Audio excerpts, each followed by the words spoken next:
It's time for the Mac Geek Gab, and listener Tony brings us our quick tip of the week.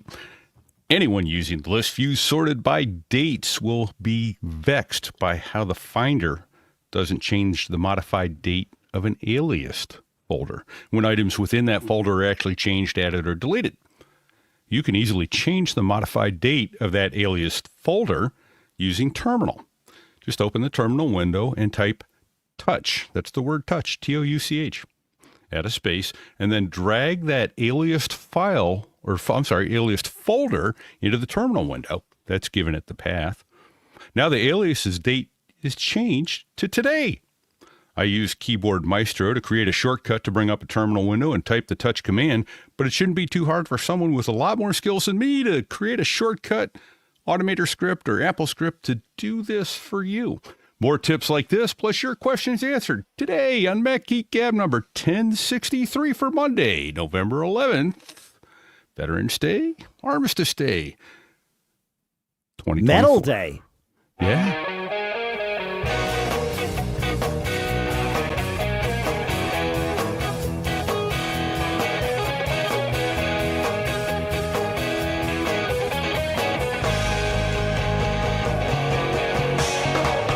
Greetings, folks, and indeed, welcome to Mac Geek Gab number 1063, the show where you send in your quick tips, you send in your cool stuff found, you send in your questions, we share them, we answer them, we discuss them, we use them to ensure that each of us learns at least 5 new things every single time we get together. Sponsors for today's episode include Glean.com/MGG. Their powerful AI connects and understands all your company's data and pulls in like Slack and all kinds of other things so that you just have this smart thing that just sees everything that you want it to see. And also, BBEdit at barebones.com, my favorite text editor. It's running all the time on my Mac. I use it to manage the show notes. I use it to do all kinds of things. We'll talk more about all that in a little bit. And as many of you know, I have ChatGPT write me the ad scripts, and I tell it to put something, a little Easter egg in each time that we can all listen for. And a lot of times you're hearing me read it cold for the first time. So we'll do that a little bit later. For now, here in Durham, New Hampshire, I'm Dave Hamilton. And here in South Dakota, I'm Adam Christensen. And here also in New Hampshire, it's Pilot Pete. Police code Welcome 1063, subject positive. Prepare to copy. That's it. Get your pens and paper out, folks. We got a lot of good stuff coming your way today. What was that? I don't think. Prepare to copy. 1063. Prepare to copy. Get ready to write this down. That's the police code. Yeah. For a transcript of this show, write down every word you hear. Yep. Pete's back.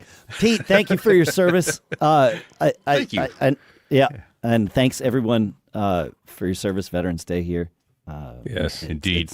And you know, Dave, let me go on a personal note for about 10 seconds here and say thank you also to all the families, because without the families supporting the veterans that did it, it wouldn't have been able to be done. A lot of birthdays and anniversaries and funerals and weddings and all that kind of stuff missed and sacrificed. Family sacrifices as much as the veterans often. So thank you to them. Yeah, thank you indeed. Yeah, very much so. Yeah. I want to talk about our monthly giveaway. This month, it is, if you go to macgeekgab.com/giveaway, it is the OWC Express 1M2 SSD enclosure. Lots of interest in that. It's a cool thing. I actually got to see one of those at PepCom last week. Lightweight. Yeah, it's everything you think it is. And I want to give a quick congratulations to our October giveaway winners. Silver Teed, Andy Dolph, Mikhail Rappaport, Richie Lillies, and Cassandra Darrensburg. And my apologies if I mispronounced any of your names. But yeah, that was the one with Eternal Storms. So great stuff. Great stuff. Shall we continue with quick? Go ahead, Pete. We should, but actually I want to go back to the opening quick tip and ask a question, Dave, because he was talking about you're in an aliased folder, which means that the original file is somewhere else. If you change something within that alias folder, does it not change that file back in the original folder? So what they were saying is that the modified date of the folder would does change. The modified of the original folder. Of the actual folder, of the folder itself. But the alias, the modified date of the alias doesn't change. And that makes sense because the alias was created at a certain time. But I also understand why, if it's an alias of a folder, you would want the modified date of that to match the folder. Match up. Yeah. So, yeah, you could even write a little script that you could schedule with like Lingon or something that every 5 minutes or so ran and checked to see if the modified date of the destination folder, the original folder, was newer than the modified date of the alias. And if so, then run your little touch script so that it touch terminal command so that it's just always within 5 minutes or so it's up to date. Yeah. That'd be another way to do it. Idea. Yeah. Okay. Cool. You could do the other thing and make a dangerous alias, but don't do that. Well, now that you've mentioned dangerous aliases, Adam, pray tell, what do you mean? I'm trying to remember because I'm gonna get myself in trouble because I don't remember the exact terms. But there's two kinds of aliases. There's the alias that's just like a pointer to the other thing. You can also make it.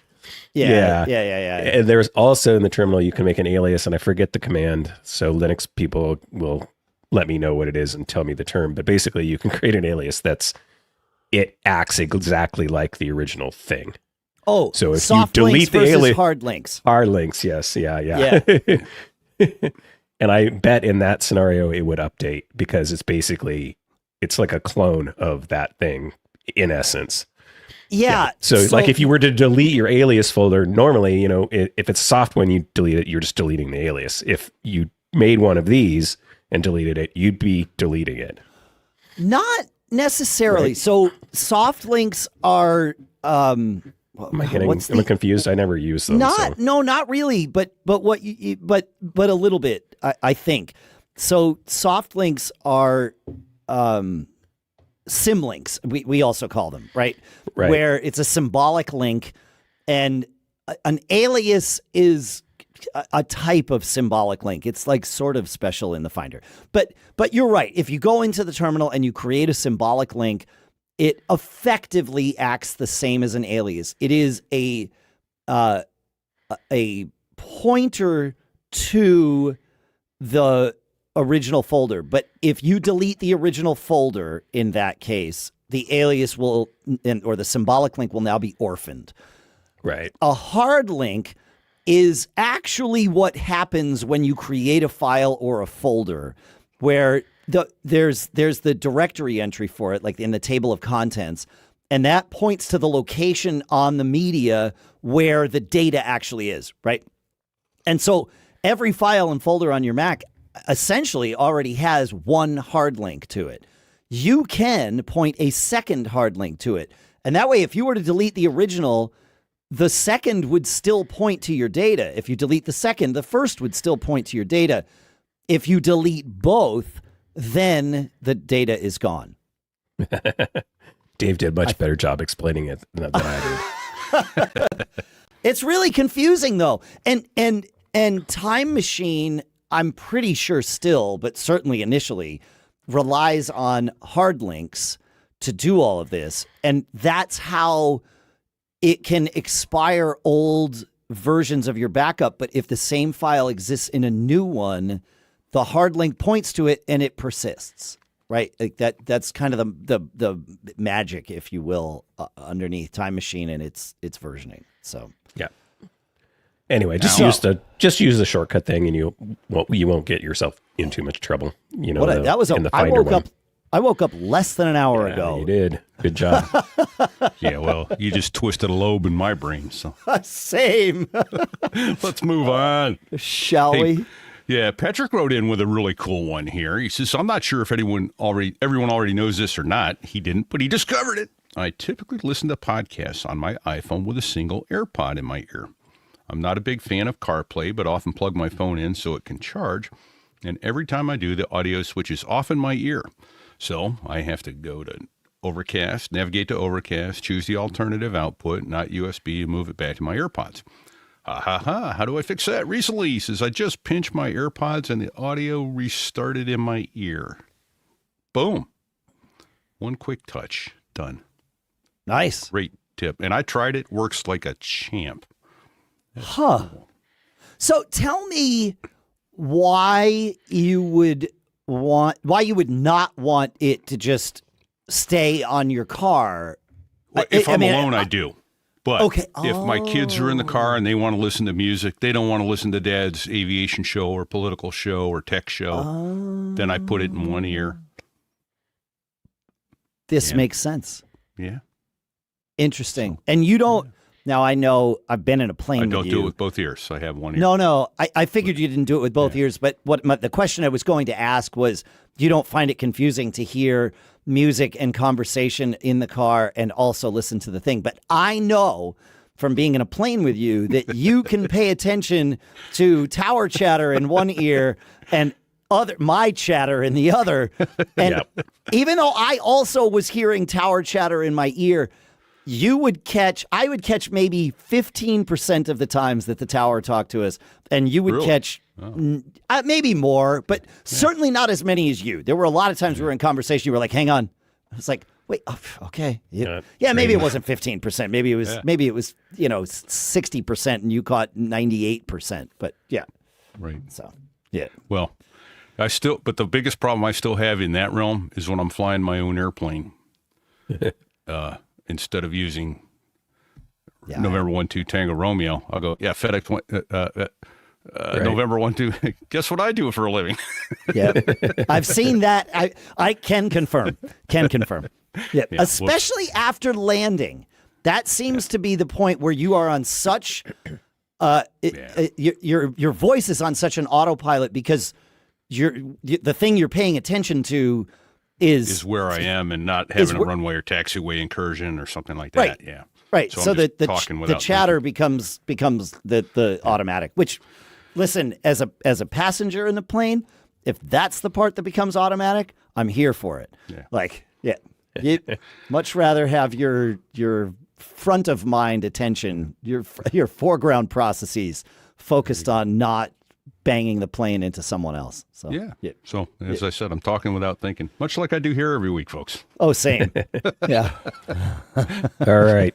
Let me take us to Patrick's tip. He's got one for us. A second one from Patrick. All right. Yeah. Is it the same? I don't know if it's the same Patrick or not. I don't know if maybe it is. Yeah, it's a second Patrick. I don't know. Yeah. He says, I've never heard this one before, so I thought I'd pass it along. Well, thank you very much. You can use QuickLook in an Open Save Dialog box. I use default folder, but I don't think that affects this. I don't think it does either because I use QuickLook in Open Save Dialog boxes all the time. So what you do is he says he uses it especially with opening up Excel documents. He says, I usually have a few versions of the spreadsheet I'm working on. So I key Command Open when the dialog box appears. I click the link or click on the file rather. That I think is the correct version, and I hit the space bar. Then you get QuickLook. Another touch of the space bar dismisses QuickLook, and from there you can open or move on. And I use this all the time to exact same reason. Sometimes you're like, is this the right file? I try to be good with my file naming, but occasionally you aren't. So great tip, Patrick. Yeah. That's one of those that, we just do, and we assume everybody else just do. Right. It's the epitome of a quick tip. A quick tip, right? Hey, this is it. Wait, how'd you do that? Oh, I just did. Oh, man. I don't. This sounds new to me, but I'm sure I do it without thinking about it. Without even thinking about it. Yes. Yeah, I can almost guarantee you do. Wait, which file do I want? Oh, that's the one. Yeah. That's the one. Yeah, because I'm so used to QuickLook is a part of my fingers and the way that I use the Finder. So I would assume I've done it in a Open Save Dialog, but it sounds new to me. So it might be. I don't know. Here's where it gets confusing. I'll find myself in an Open Save Dialog, and it looks so much like Finder, I'll try to start doing Finder. Well, you can do some Finder level things in there, So, another tip that I think people know but maybe don't know is you can, drag a folder or a file into an open dialog box from the Finder. to get there. So if you already have something on your desktop or something, you can just like drag it in there and it'll jump right to that location. Yes. And an extension of that feature is something default folder adds, which is if you're in an open or save dialog and you have default folder running, you can float over a Finder window and it will kind of like you're taking a screenshot of a window. It'll highlight, and if you click it, you don't even have to drag it. It will just put it as your destination, which I use. That's probably the feature of default folder that I use the most, I think. See, now there you go. I'd not heard of default folder. Seriously? Yeah. Wow. John and I used to talk about default folder all the time. I don't know if it's in setup. It's from I'll look John while we Gotel. move on. Yeah. Yeah. But I'll put a link in the show notes. It's one of those things. It also lets you do a lot more Finder commands in the Open Save Dialogs. So you can, rename and duplicate and do all kinds of stuff. And then there is its titular purpose, which is that it allows you to set a default folder for each application. So you can, that's kind of the one that was initially created for. So here's the thing. Not only is it in SetApp, it's already installed. And the permissions are already allowed. And so, thank you, SetApp. There you go. There you go. That's how quick and easy it is to use this stuff with SetApp. Although I got to say, I got a notification from them this week. Did you see it, Dave, about Jump Desktop? No. Yeah, Jump Desktop is leaving SetApp. So he says as long as you have it installed, you'll continue to be able to use it until such update that it doesn't work anymore. But they are leaving SetApp. Don't get it. Don't. Yep. I don't get it. Yep. Don't do that. It happens. Yeah. It happens. Yep. Henry has our next quick tip. This one's for your iPhone. He says, if you search for an app and get the results listed at the top of the screen, then press and hold on an app icon. You'll get menu of little actions. But that's not the feature. If at this point you start dragging your finger, you can move that app out of the search results. Your home screen will reappear, and you can place that app icon on any of your home screens or in the folders on them. But if you already had that app on one of your home screens, it will remain there, and you can place this duplicate app icon anywhere you want, including right next to the original icon. This confused me at first because I thought dragging the app had removed it from its usual spot. I was searching through my home screens looking for the screen where this app had gone missing from, but I couldn't find it because it wasn't missing. This does not work if you start your search from the lock screen. Makes sense. He says, I suppose this could be useful if you wanted to create different screens for use with different focus modes and yet have the same app in both. But if you need to remove one, remember to remove from the home screen rather than deleting the app. Yes, there you go. Good advice. Whoops. Yeah, don't get caught. Yeah, this was added for focus modes. I think that was the main reason, right? Is because you can have different screens set up. Like I have one that was just like a weekend screen or whatever that would become my default home screen, when I'm not during the week. So it had more casual apps that I would use. Yep. Or news widgets, or I forget what I put on. Oh, I think I put the Apple TV widget so I could see my up next stuff. And yeah, I don't use it very much, but that was the idea when I set it up. Yeah, right. Fun stuff. That's for those of you that still use home screens. Dave showed me how he does nothing on your home screen. Oh, I have. Well, a couple apps, right? I have maps and 2 shortcuts. Oh, interesting. See, I don't even have maps on my home screen because it comes up in CarPlay too. Yeah. Yeah. I do have. I have one home screen that has like settings and photos and my Sonos app and Safari, but that's basically it. Everything else I run from search. if I need to. Yeah, got to remember the name of the app and that you even have it. That it's true. It's true. I've also found a change. I when iOS 18 came out, or when I got the betas, I started using. If you hold down, I'm pretty sure this is how you do this. If you hold down on an app icon, you can choose. What's the feature?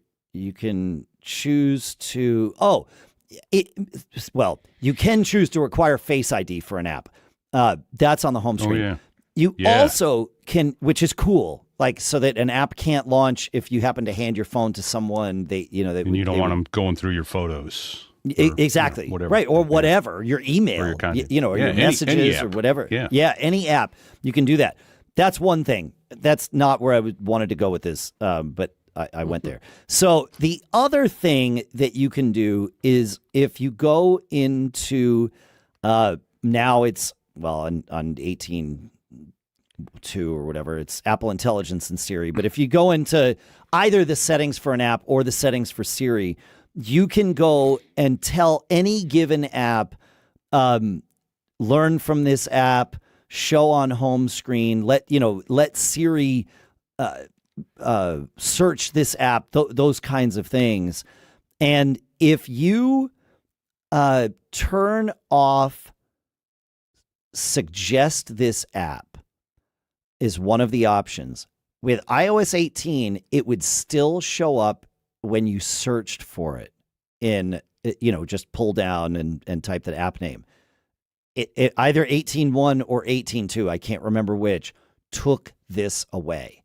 So if you have an app that you told it, you just turned off all of those things for the Siri, privacy settings for an app. You turned off learn from this app, show on home screen, suggest apps, suggestion notifications, use with Siri requests. If you turn that off for an app, it will no longer show up in your search results.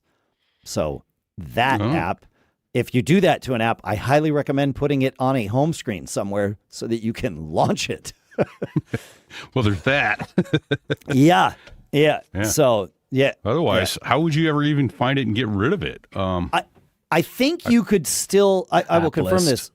If you go to the app library, which is the past your last home screen. Yeah.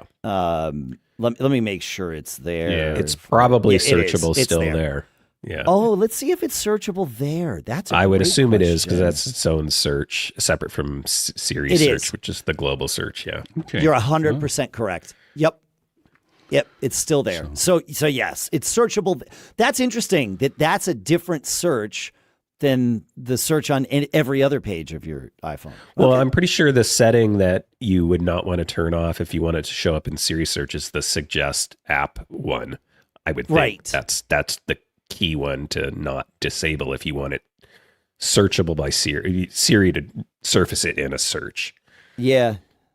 Because Siri is suggesting that app when you're doing your search, suggesting it. I think you mean this. I think is the idea. Well, it didn't work initially, but maybe over time. Yeah. Whatever, which flag it is then. Maybe it's show on home screen. Yeah. Let's see. I'll try it again. Nope. Here we play guess the engineer's intent. It's a fun game. You can play at home. You too can play this game. We have yet to figure it out. So let us know. Feedback at MacGeekGab.com if you figure it out. Hold on. Feedback at MacGeekGab.com? Yeah. That's what I heard. Feedback at MacGeekGab.com. Yep. Guess the engineer's intent. There's a show title, Dave. I don't know if that's the best one, but we could do better. This tip from Paul that we have teed up next, Adam. Yes. We already did this or no? Kind of. We did not. Did we? I don't know. Go ahead and read it. Oh, did I do a spoiler? You might have knowingly did a spoiler. A little spoiler. Yeah. But go ahead. Yeah. Paul says, interestingly enough, I thought of you guys When I was recently doing some work in Illustrator, after finishing my photos, I had to save them out into a very specific file organization system. However, I was having trouble navigating to where to save in the export to window. I knew I had the folder open in my Finder, so from the Finder, something told me to click the correct folder location and drag it into the export to window in Illustrator. Voila, it populated in the window with exactly where I needed to save my file. All I had to do was click save. P.S. This also works in Open Document window. Oh, really? Yep. And this is throughout the OS, not just in Adobe. Yes, you're right, Paul. And that is a great tip. We should tell people about that. I like it. That is weird. I swear to you, I hadn't pre-read that tip. Connect the dots. So yeah. Great minds think alike, Paul. That's what it is. That's actually what it is. Yeah. It's what it is. I love it. Yeah. And it's not uncommon for us to get the same tip, especially after we have a conversation like we just did, where someone's like, I can't believe you talked about this and didn't also then mention this tip. And often it's because we didn't know about the tip. But and then we get to share it, which is great. But sometimes, it'll be, 10, 15 emails about the same thing. It's like, which is great. Like, I love that we do that. It's awesome. Yeah. Don't assume that someone else will send in the tip that is obvious to you, though, please. Right. Because that's not necessarily true. As we've all learned. Absolutely. Todd says, I accidentally discovered that now on watchOS 11, from the watch face, I can scroll down with the digital crown or swipe up from the bottom of the screen to open the smart stack. I'm not sure if this was possible before, but I like the swipe up better than rolling of the crown. Yeah, I think that is new in watchOS 11. Of all the operating systems that Apple makes, watchOS is the one where with each annual iteration, they take huge liberties with changing like fundamental user interface. Yeah. Yes, they do. Yeah. It's interesting, Some right? of them are good. So, some of them are not. But, like the one I find I get this calendar and a tiny analog watch face and then notifications up all the time. But the other thing, you talked about rolling up on the crown. What happens if you roll down on the crown? Do you know? You get all your notifications. Oh. Take the crown and pull down. And you get all the because it's right. It's the equivalent. It's the equivalence of the swipes, right? If you swipe down, don't you get the? I can't, because again, they change it all the time. I can't remember. Yeah, if you swipe down on the face. So essentially, the crown is the same as swiping on the screen. Yeah. Yes. Because that's the right way to say it. Yeah. The idea there originally, and I think it still kind of holds true mostly, was that you could use the digital crown instead of your finger for whatever thing. So like, if you're in an app that scrolls, it does the scrolling. And the idea was that you're not blocking the UI. Well, and also you're not blocking the UI with your finger. So if you want to actually see what's on the screen, because the screen was, relatively small, your finger is pretty large. So you're blocking a good portion of the screen. But yeah, no, I hate the changes. Like when they got rid of the swipe up is now the stack instead of control center. I wish I could change that back. Yeah. Because I still to this day will swipe up expecting to get to control center to toggle Bluetooth or turn my speaker off or put it into theater mode, the things that I do common. And then I have to remember which button did they move it to? I think it's and I still don't remember now, right? Is it the side button or the crown? Well, the crown gets you to all your apps. At least this is on the Outtro. No. Yeah. And then the side button gets you to control center. Yeah. And then the action button turns on my nightlight. Yeah. Stop changing it. Well, this is really what a commentary on. I mean, I know we're having this discussion, but the fact that we're having this discussion is a commentary on how confusing this is. Because here's three people who, at our own levels, but very fairly are early adopters with things, and I certainly don't want to call us technically astute, but technically interested, right? You know, and like to be aware of the little nitpicks because we do this show, right? Our minds are trained to be aware of the little nitpicks, and yet none of the three of us would know the answer to, wait, what does that button do on your watch? Yeah. That's it's like I said, it's a commentary on. They take wild liberties with the operating system on the watch. Just on the watch overall. I mean, they have with other operating systems, obviously, you know, nothing is sacred, but you know, historically, that's where Apple started, and they've changed that behavior. You know. Even the no buttons thing is not sacred on the iPhone anymore. So right. They're adding more. Look how many we have. Yeah, we went from can we get 16 more? Yeah, it's interesting. Speaking of buttons that do things you might not have known, this is a software button on the macOS calendar. Steve says, if you juggle multiple calendar accounts like I do, did you know that if you click and hold the plus button at the top of calendar, you can choose which specific calendar you want to add your quick event to? Try it. That's fascinating. That's helpful. I like that. That's good. Because for some reason, it always seems to be my wife, and then I have to go in and delete it or move it to my calendar. Yeah. Like, why did you set me up for an appointment at the urologist? I didn't, honey. Never mind. I didn't. That's right. But can you drive me? Yeah. Bingo. Yeah. I was on the phone with our friend Doc Rock this week, actually talking to him about Ecamm Live, which is what what he does as his day job. Yeah. And we were talking about how, you know, on Instagram, we were lamenting the fact that you still can't put a clickable link in an Instagram post, right? You can type a URL into the text field when you create an Instagram post, but Instagram does not make it clickable, right?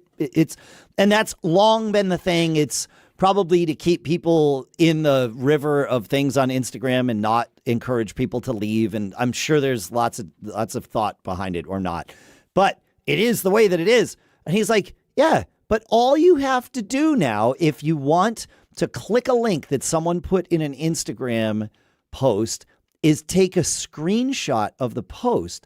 And then in the screenshot thing, nothing is sacred. You can tap text, and if it's a link, it will become a link, and you can click it, and off you go. Brilliant. And this obviously works elsewhere other than Instagram. It's not just limited to that, but it is a thing. And I've done it ever since he told me about it. It has just become a default part of my workflow because so many people put URLs in there. So and with the feature that Apple added where you don't have to save the screenshot, right? You get the preview, you just delete it and you're done. You're done. Yeah. Yep. Another thing that Lisa, I think it was Lisa, oh no, it was you last week talking about the making the camera button, because we all forget to use the camera button as our camera. Right. We still use the old gesture.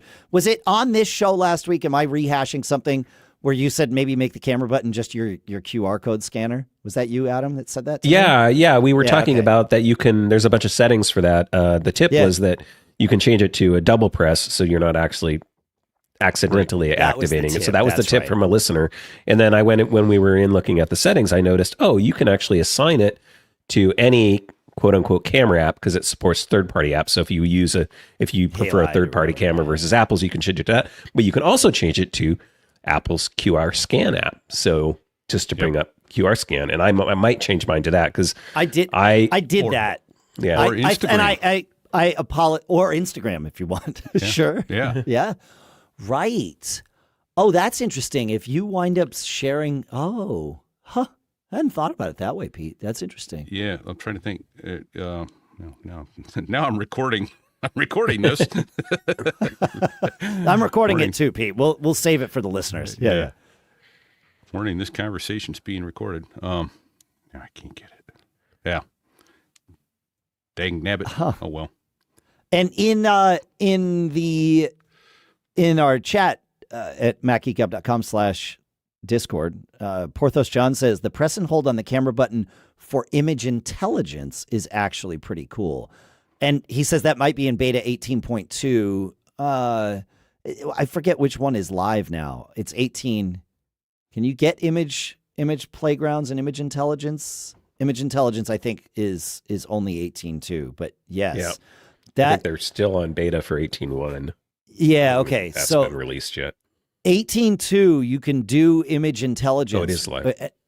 Yeah, the beta is. You can because 18.1 is out now. I think 18.1. Yes, it is 18.1 live. came out. Yeah, it's so. It's so rare for me to still be on iOS betas at this point, but because of all the Apple Intelligence stuff, I want to be, so that I'm getting those new features. But yeah, pressing and holding the camera button to get into image intelligence mode and have it tell you about things that it sees is pretty darn cool. So here's another function of that though that was pretty cool. If you press light touch on the camera button, I think the default is zoom, but it comes down and it shows zoom. But if you put your finger up there and pull down on it, you can then switch between exposure, f-stop or depth, zoom, which cameras you want, the 0.5, 1, 2, or 5, or the back camera, or the tone, or the style. Does that make sense? Yes. Yeah. Yeah. Okay. Yeah. So yeah, it comes up there, and you just swipe down on that. There it is. Of course, we're doing it on video here, so all you listeners are kind of out of luck. Sorry. Yeah. You pull down on it, and it allows you to switch between those options. Because what happened, and I've discovered this because I was trying to zoom with it, and it kept changing the f-stop, and I'm going, how did that happen? So somehow I changed it from zoom to f-stop. But and I actually like the f-stop better. I can zoom with my thumbs on the screen faster and more efficiently than the camera button. So. And you could change all kinds of things there. Yeah. It's pretty cool. It's I'm eager to see Halides, as we mentioned now 3 times, already added support for the camera button. I'm eager to see how that continues to evolve with third-party developers kind of building in those features too. So I'm still not a fan of the camera button, but I didn't bet, but. I'm warming up to it. I think it's going to be one of those things that takes a while to get used to. Yeah, I'm surprised I hadn't really become enamored with the action button, but I probably need to hook it to a shortcut is probably what I need to do. I just don't know what shortcut I want to hook it to, so I still have it set to the stupid default. Yeah, silent. Not silent. Yeah. I know we've had this conversation on the show, but the idea of having context-sensitive actions happening all triggered from one sort of monolithic, cascading shortcut thing. Right. Where if it's, if my phone's in Do Not Disturb and I press it and it's dark out, turn on the flashlight and like all of those things. And I'll use this as a reminder, that you can have shortcuts respond differently depending on the orientation of your phone too. So if it's face down or in portrait mode or in landscape mode, like shortcuts can have that information is available to shortcuts, so you can create if statements based on conditional logic in there. Nerd. So, yeah. Well, no, that's what I need. I mean, that's what would make the action button actually useful for me. Having it be a one-trick pony isn't great. That ain't it. Oh yeah. Yeah. And it was Dave. You asked me at Haunted Overload I was struggling to pull up the camera. Oh, why don't you use the camera button? I'm like, oh yeah, I haven't gotten used to that yet, and now I have because you asked me that. Right. Yeah. Like, well, that's the thing. Like these, and that's why I brought this topic back up because I didn't realize I forgot that we had it on the show because I was talking to Lisa about it, and she's like, oh yeah, I don't use the camera button. I'm like, well, what about for a QR scanner? She's like, oh, that would be amazing. I thought she came up with it, but it was you, Adam. And as soon as I started saying it, I knew. Pete, you want to take us to our final quick tip of the week here? I do. I discovered this quite by accident. When you swipe down from the top right in iOS, you get the control center. If you notice off to the side, there's a heart musical notes, a home, and apparently an antenna. If you touch any one of those, it will bring up the next screen. Or your other option is to swipe up or down, and you get different versions of Control Center, which I'm like, whoa. So especially I like the network one. Instead of having to press and hold and turn airplane mode on or off or Bluetooth, it takes you right there to the whole thing. So, yeah. So 4 screens of Control Center now because one wasn't enough. And they're editable, right? You can absolutely configure whatever you want. Yep, you can. I think you can have more than 4 screens, right? Adam, correct me if I'm wrong. I don't know. I haven't played with it yet. Yeah, I wanted to say that, but I was holding off because I haven't validated that, so I didn't want to give misinformation again. Well, see, that's why you can. That's why I said it and asked you to confirm, because that way. All right, look. AI is all around us, right? But here's a question. Has it really made your workday easier? Well, enter our sponsor, Glean. I checked out their site and they've got a great demo video. And here's the scoop. Glean takes the apps you already use like Slack, Jira, Google Drive, and turns them into one super smart AI search. Need to find that meeting note from 3 months ago? Glean's got it in seconds, like a personal librarian with instant recall. It's truly fantastic. And Glean doesn't just fetch data, it helps generate content, automate your work, and even answer those pesky questions faster than you can say coffee break or tea break. It's already in use by top companies in tech, telecom, and more, so you know it's the real deal.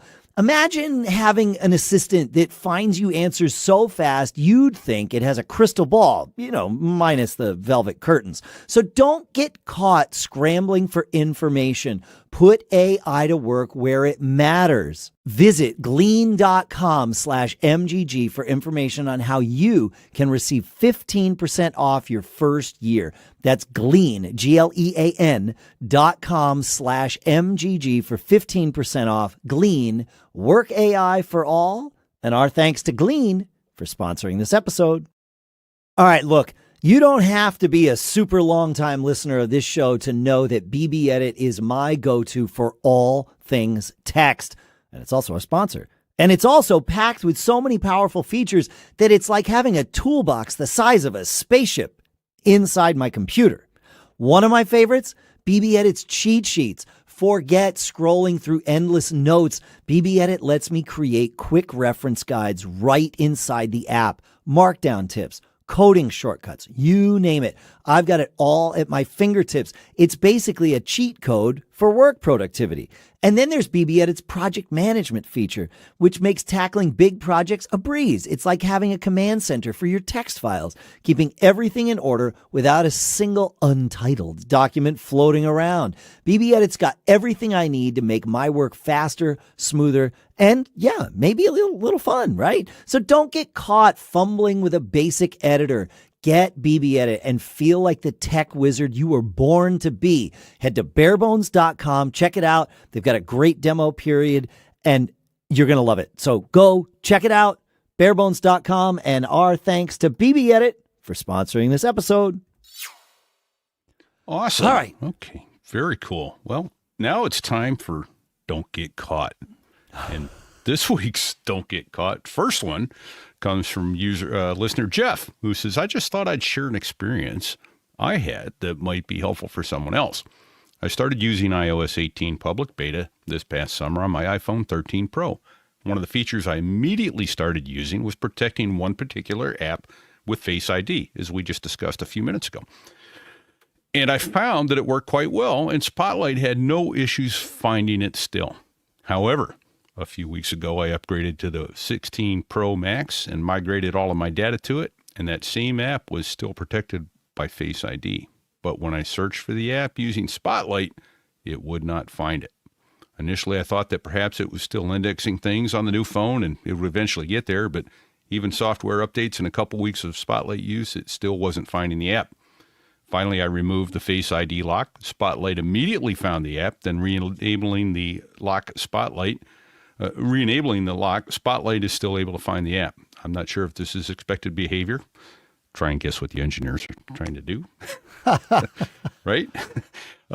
From Apple's point of view, but I thought it might be helpful for someone. It seems that having the app locked from an iPhone backup prevents Spotlight from finding the app until that feature is disabled for a short time. It can re-index in there. So he says, I guess I got caught, but brilliant, Jeff, in figuring out how to get past that. Unlock it briefly, let Spotlight index it, then relock it. Doesn't seem like it should be that way, but I would not have expected that behavior, especially if you're telling it to use it like the conversation we just had about. Yeah. If it's allowed to be used that way and it's just locked, good to know that. Yes, this is why we have the don't get caught section. Yeah, segment, whatever. Yeah. All right. Yeah. There's some magic incantation. There's some magic combination of the things we were talking about earlier and this. Because when you started reading it, I'm like, oh, we must have missed it. So the key for it not getting, not surfacing is not the settings we were talking about earlier. It's the Face ID lock thing, right? Which would make sense. Right. You've locked that app from, being launched. Being so why, basically. But obviously that's not exactly it. So it's something else. Weird. I don't know. I was having an email exchange with listener Kent, and we were talking about classifying things as spam and this, that, and the other thing. And a lesson came out of it that is perfect here for our Don't Get Caught segment. And it is, be careful. Be careful when classifying email bounce messages as spam. Now, the context of this is sometimes people spoof your email address as the from address, right? And send spam to someone, right? So the initial attempt is spam. And it winds up, in some cases, going to an email address that doesn't exist or doesn't exist anymore. And so there is a bounce that happens. And of course, the bounce goes back to whatever the original email address was. And if they spoofed you, then it's you. So yes, the content of the outbound message that triggered the bounce was spam, but the bounce is a real thing. And if you tell your spam filter to classify bounce messages as spam, it will start classifying all bounce messages as spam.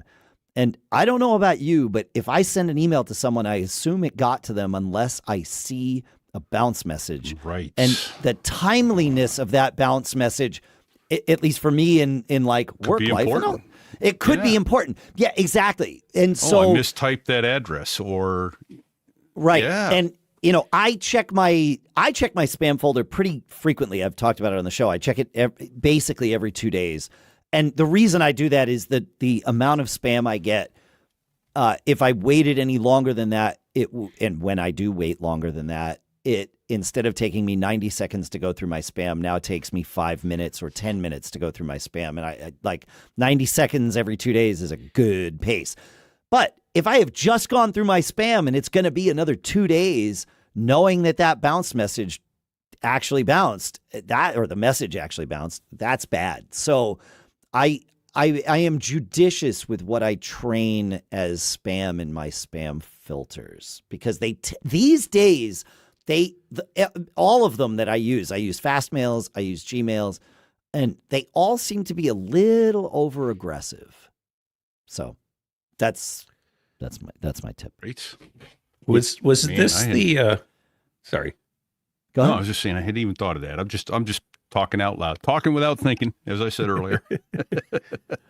I wanted to ask Dave, this was the at googlemail.com one, right?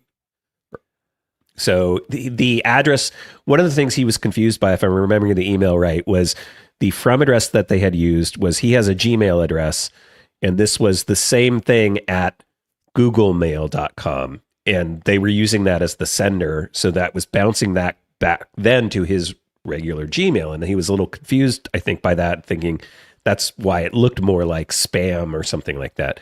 And I just wanted to point out for people who don't know that googlemail.com .com is Gmail in countries where Gmail was already registered as a trademark.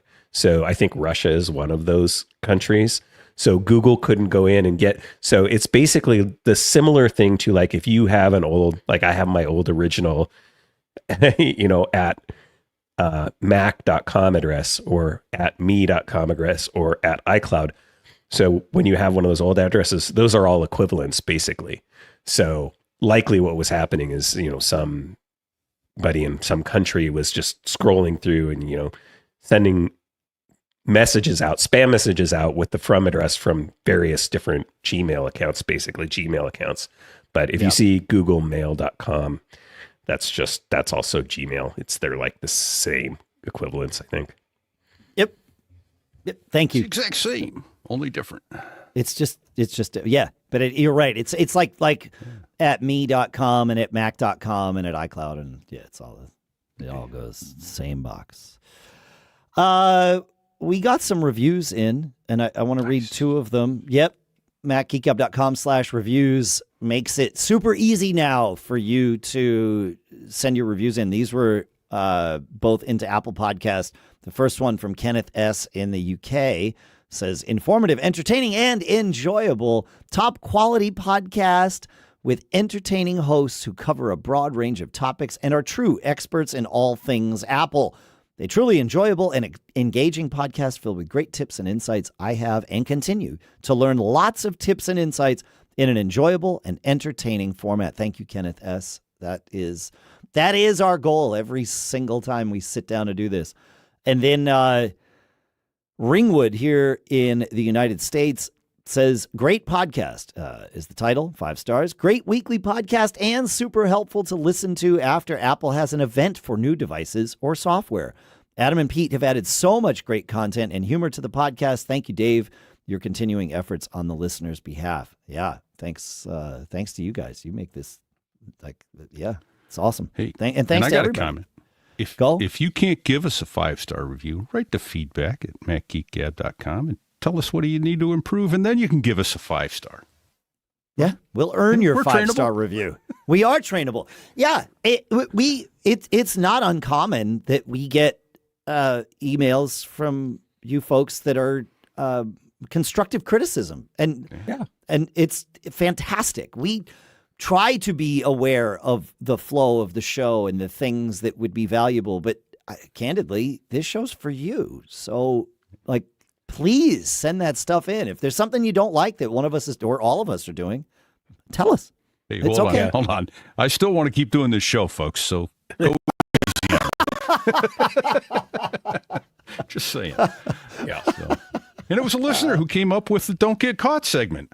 How cool is that? The segment. Yes, that's right. Yep. That's right. Yeah, exactly. Yeah, I don't know how. I know I said this when we started the segment, but I don't know how we didn't think, because over the years we'd bake the PSAs, the warnings into quick tips, and it was I guess we just shove this here. How we didn't think to call it the "Don't Get Caught" segment is beyond me. Yeah. It was right. It's right there. It was hiding right in plain there. sight. Yeah, for sure. All right. I think I want to throw my plug in here, my new announcement, since we're doing show business, and I might need to drop off here in a bit.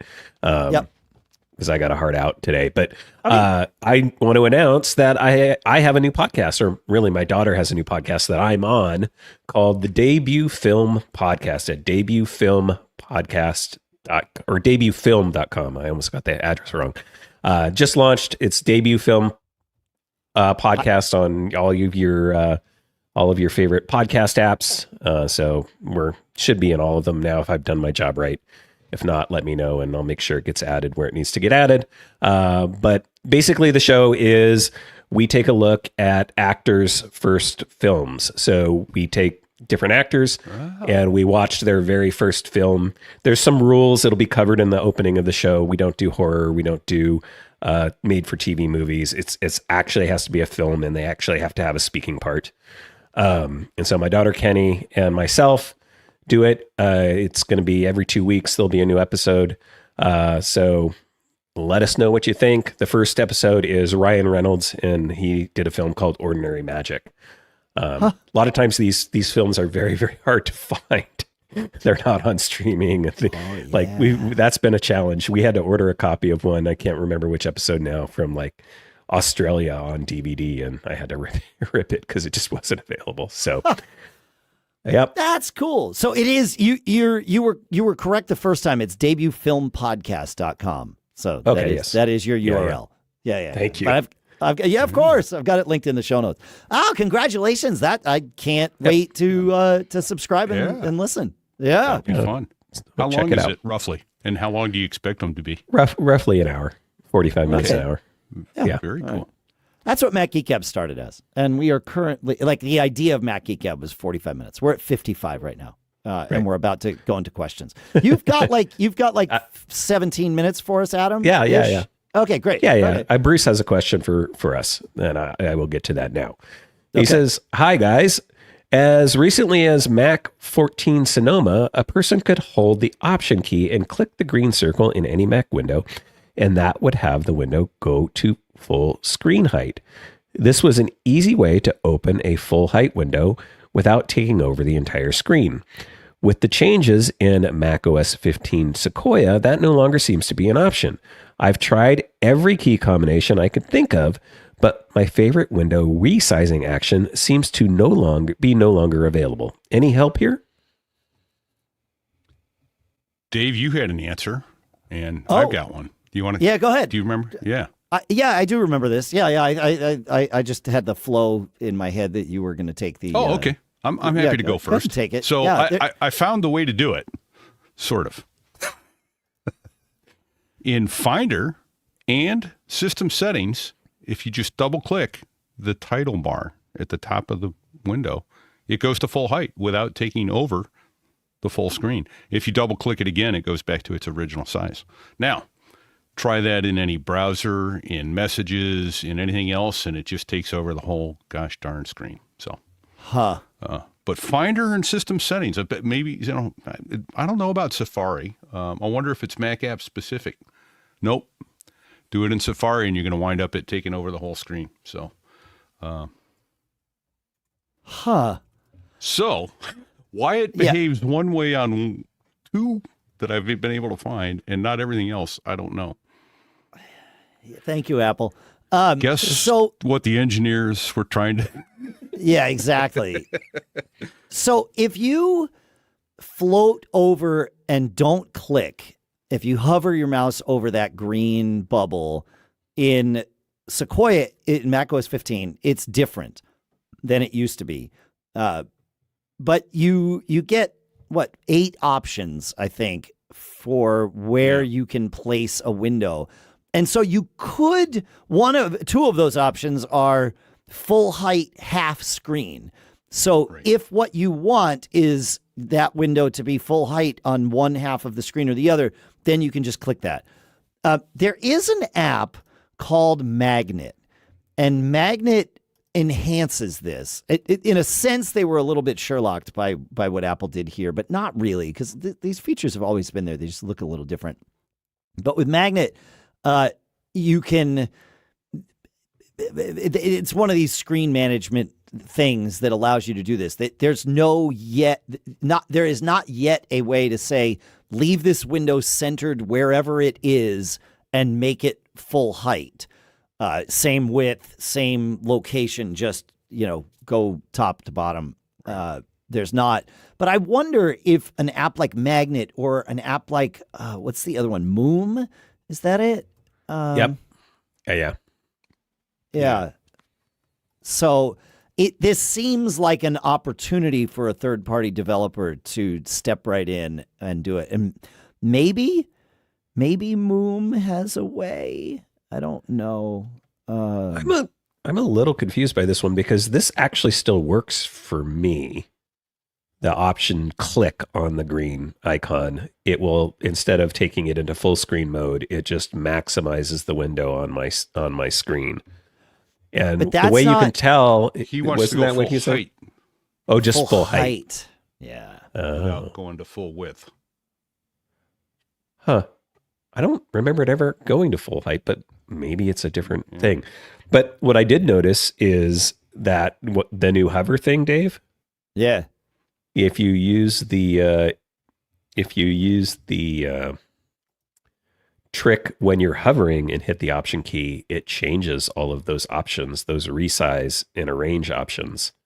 Really? So like fill becomes move my window exactly to the center of the screen or to the left of the screen or the right of the screen. And the resize, you can now go down into quarter sizes instead of half sizes. Ooh, very nice. Oh, could we do that before? I'm still running macOS 14 up here in the studio. Yes, option does change things here. There's more options in macOS 15, but yes, the option key does do some things. Love that. Yeah, but that's the thing. I am on macOS 14 and I don't see, if I option click that, it does not go full height for me. So interesting. Yeah. Okay. It always went full, like it takes up as much space on the screen as it can. I mean, that's how it always behaved for me. I use that all the time because I don't like full screen mode, but I do like to maximize certain windows to use my entire display. Oh, I've broken Finder on my computer here, so hopefully this doesn't. I option clicked it and it just kind of froze. So that part was fun. Welcome to whatever it is Dave's doing to his computer today. Shall we move on to the next question? But if anybody knows, before we move on, if anybody knows of a third-party app that does this, because I'm thinking Bruce might have been using one. Right. Right. Oh, so if you know what app that might have been, or it could be, let us know. Feedback at MacGeekGab.com. All right. Moving on. You heard him. Hey, so John writes in, Dave P. Adam, I would like your suggestions on a 27-inch 4K or higher resolution monitor for a new Mac Mini. I currently have a 2019 iMac, and I like the size and integration of computer and monitor, but now I want to decouple them from each other. Insights, opinions would greatly be appreciated. Love your show, John. So like with printer recommendations, the best thing I can do is tell you what I use and what's currently available. In my office, there to start with this, there is always the LG 5K display, which I think has been discontinued, but at least it's rarely available brand new, but is always available on Refurb. And I'll put a link to the Refurb on Amazon. When I bought mine, it was $900 or almost $1,000, maybe over $1,000. Nowadays, as I'm checking while we're doing this episode, it's $703.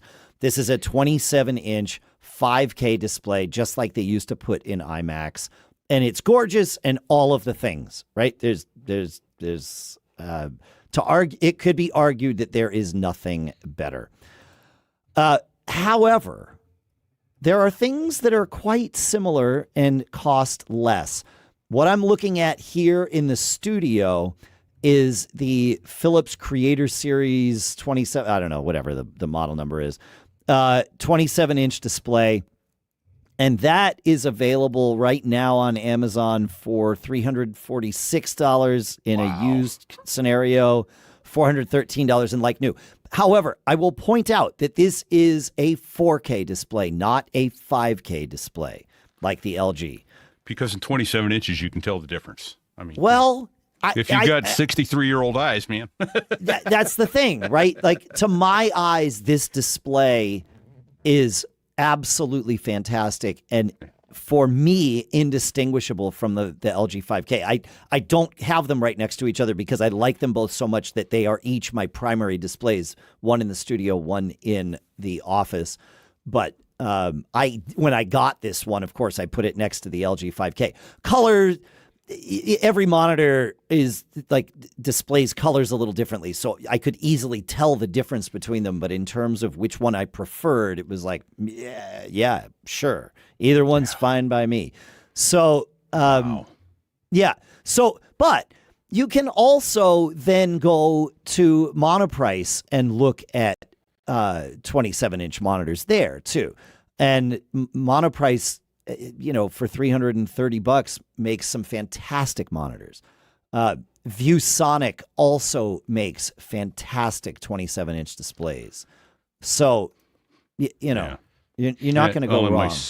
My son just bought himself a 48-inch 4K TV and put that on his desk for a display. I'm like, that's a little big. No, I like it. All right. So here's my thing about displays that are larger than 27 inches. The issue is that, at 27 inches, a UHD display, which is what we would call a retina-ish resolution, right? At 4K, 27-inch 4K is 2560 by 1440 or whatever it is. And that, oh, no, it's not. Yeah, it is. No. It's 4096, isn't it? No. It's, oh, shoot. I want to get this right. What is the resolution? I'll come back to it. Philips Make your thing. point and come back 3840 by 2160, okay. Right? So if you, that resolution at 27 inches allows you in macOS to retinize the display, giving you a pixel density that makes it such that you don't see the edges of you don't see the actual pixels, right? And it's pretty and gorgeous. And that's why Apple did the 5K display, because I think there's probably some people at 27 inches that maybe can see the difference, depending on the monitor, maybe. But at 5K, no. As you take that 4K display and stretch it from 27 to 43, the pixels naturally get bigger if it's still a 4K display. Now, if it's an 8K display, that's different, but you got to make sure your Mac can drive that 8K display the way you want it to, and et cetera, et cetera. So this is a big reason why I haven't gone larger than 4K or than 32 is because displays have basically, at least in my price range, been 4K displays, right?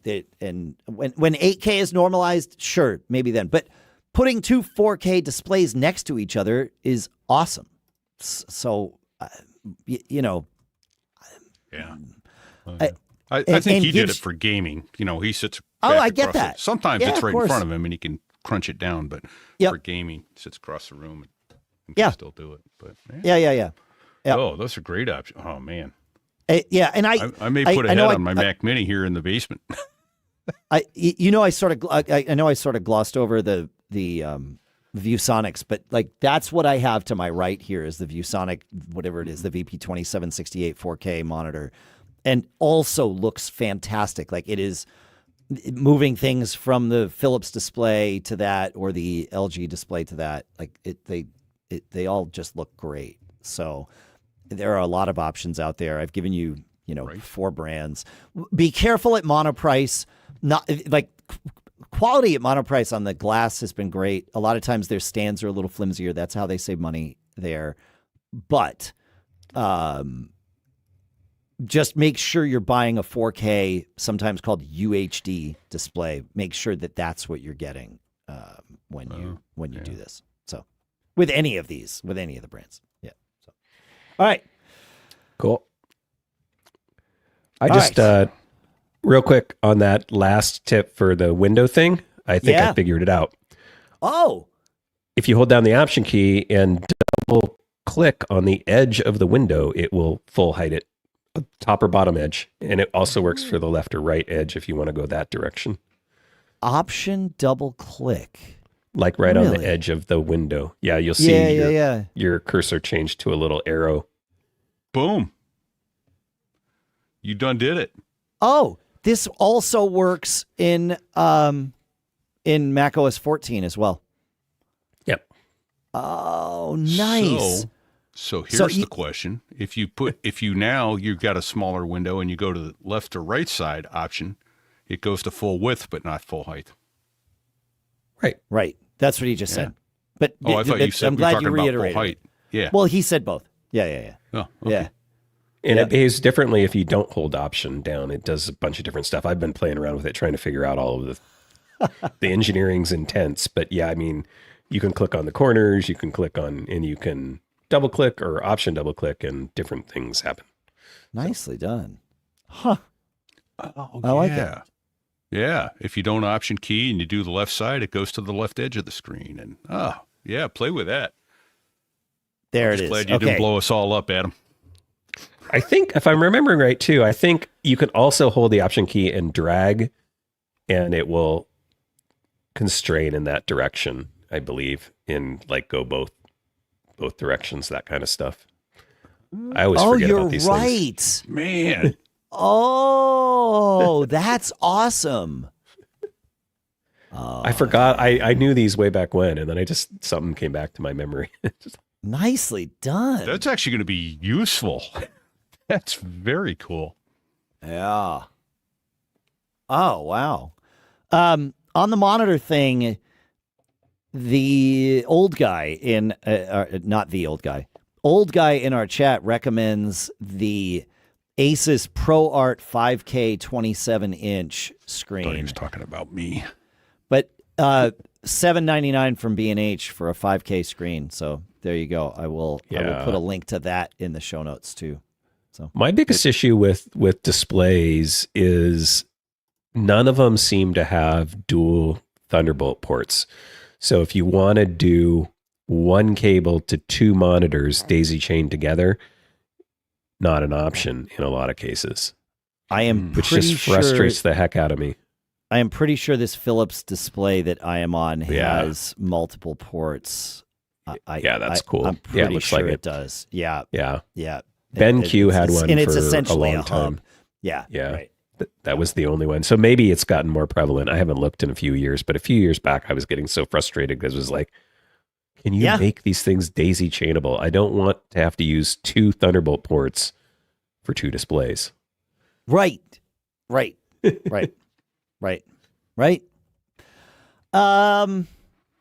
know I am going to split, drop, Adam. Yeah. Wait, you know what? We're at the end of the show here. We're at 1:12. We can call it the end. We don't need to take everyone's time. The end, my friends. Well, Pete's going to sing. That's you definitely want to leave now, folks. Trust me. It's not the worst. It's fine. I've heard Pete sing. At I sang last Pete show. Sang. Yeah, Adam sang last show. Pete sang at Mac Stock. It's all fine. It's all. I like it. It's good. That's right. I forgot you sang in the last show. That was fun. Thanks for hanging out with us, folks. Make sure to enter the giveaway.